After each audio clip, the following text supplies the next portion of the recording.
on a memorable Saturday evening some 2.5 months ago. It took a beaming Anthony Joshua just a matter of seconds to catch his breath and recalibrate his primary objective, as the risk-averse Joseph Parker stalked back towards his dressing room nursing precious few bruises but a comprehensively battered ego. With 4 world titles now precariously draped across his huge frame, Joshua let rip, finally blowing off some steam after so diligently adhering to the strictest and savviest of punch-by-punch agendas. Wilder. "Let's go baby, let's go," he shouted, to the delight of his traveling army. I don't believe the hype around him. "Let's get the business done and let's see what the future holds because I'm down for whatever, whenever. Get him in the ring and I'll knock him spark out." It felt like something of a defining statement from Joshua, a thoroughly modern boxing champion with far more of a commercial interest in staying humble than breathlessly calling out his innumerable rivals. But in the sweat-glazed aftermath, as the adrenaline continued to pump around his body, Joshua spoke from the heart. He wanted Wilder. And he wanted him next. There has been precious little clarity since. Eddie Hearn quickly promised that there was absolutely no question Joshua would face Wilder in 2018. Negotiations commenced in New York, and quickly stalled.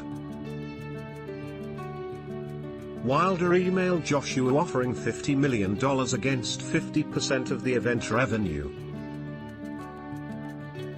And, finally, the Joshua camp began to turn their attention elsewhere.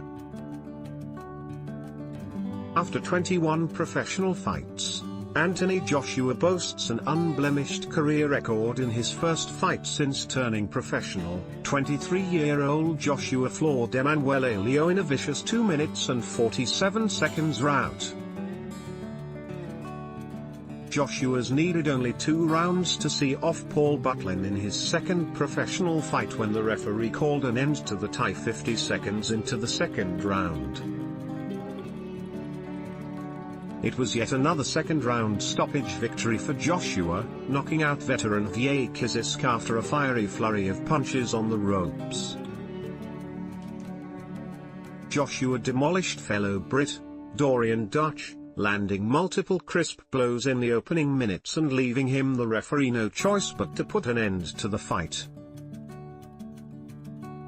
Joshua needed a mere 134 seconds to see off the challenge of Hector Avila in Glasgow and clock up his 5th win without defeat.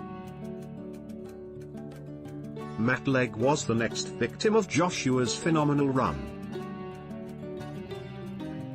A venomous uppercut to the chin floored Legg in only 83 seconds.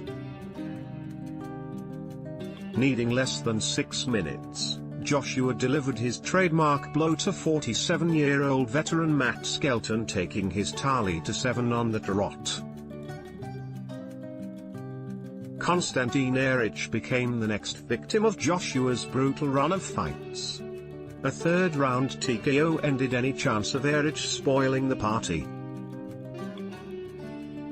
Joshua claimed the WBC International Heavyweight title by destroying Denis Buktov in within 2 rounds, showing he is one of the most exciting prospects in world boxing. Joshua needed less than 90 seconds to blast out veteran Michael Sprott and record his 10th successive knockout. On this return to boxing, Joshua demolished American Jason Gavin in 3 rounds. Flooring him 4 times in the process. Another second-round knockout brought Joshua's up to 12-0 as he flattened Brazilian Rafael Zambano Love.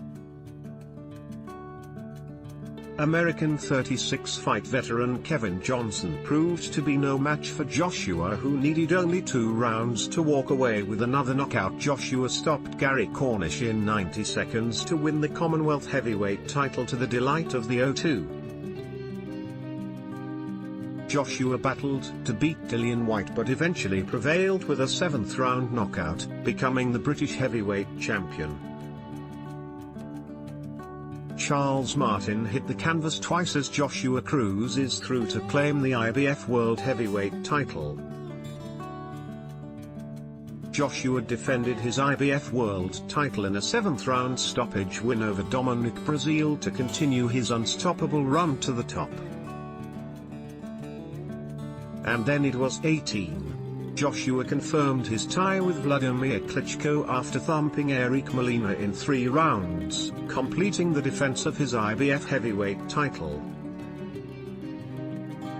Faced by one of the greatest heavyweight boxers of all time, Joshua produced an all-time performance, climbing off the mat after being knocked down in the 6th to power back and stop Klitschko with a violent barrage in there. 11th round to earn the finest win of his young career. Joshua survived a broken nose in the 2nd round to defeat a valiant Takam, who was a late-notice replacement for the injured Kubrat Pulev.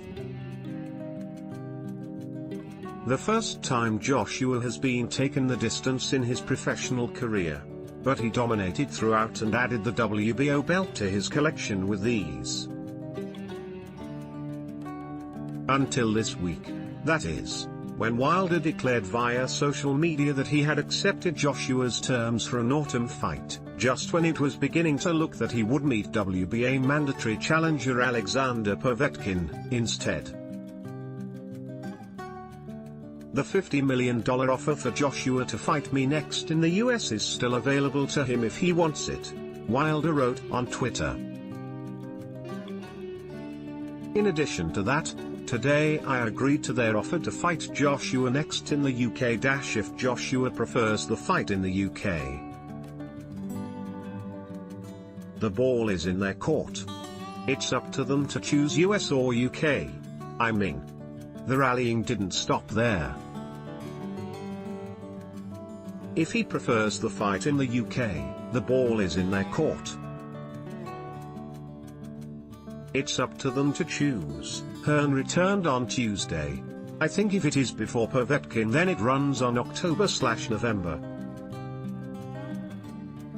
It's all come as a bit of a shock that Deontay's finally come back to us on the offer and seems to accept the terms.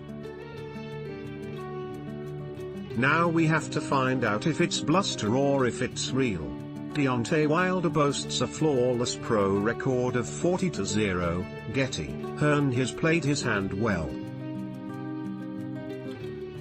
The WBA gave Joshua 30 days to negotiate with Povetkin after he pummeled David Price into submission on the Parker undercard, at which point the increasingly sensationalist transatlantic negotiations between Hearn and Wilder co-promoter Shelley Finkel mysteriously began to die down.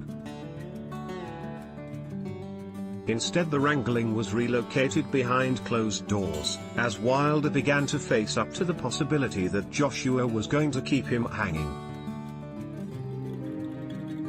The terms currently being mooted: a guaranteed sellout stadium fight in the UK before a potential rematch overseas makes sense, particularly as a Wilder victory would finally reignite interest in boxing's blue ribbon division in the States.